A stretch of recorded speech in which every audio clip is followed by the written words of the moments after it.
Now, how an individual feels after they've been a victim of crime really, really depends on the individual. Some people can be victims of quite serious crime, perhaps crimes of violence, and actually they get on with their lives and they aren't too bothered, whereas other people, what seems like a very minor crime, a broken window or something, can have really, really traumatic effects. There was one case we worked with where a brick had been thrown through a window.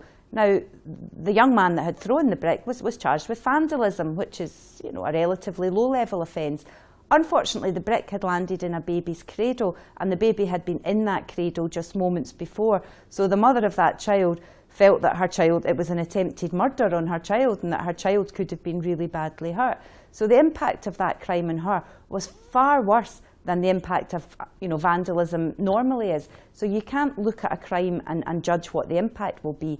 It will depend on the individual and the other things that are going on in that individual's life.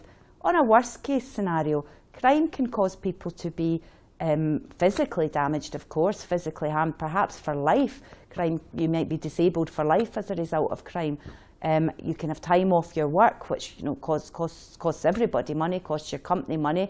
You can be profoundly affected emotionally and mentally.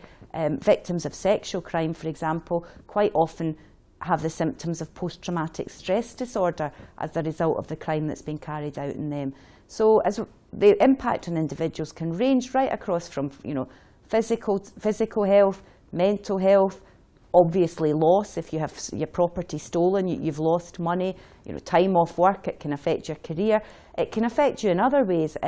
People scared to go out the house, even though they rationally know that they're unlikely to be the victim of crime again or whatever. People can be afraid to go out their house. Their whole lives can change. They can feel fearsome. People who've been confident and lived full and rich lives can find themselves scared to go out. They can find themselves scared to go in public transport, for example. So the impact of crime is really, really profound.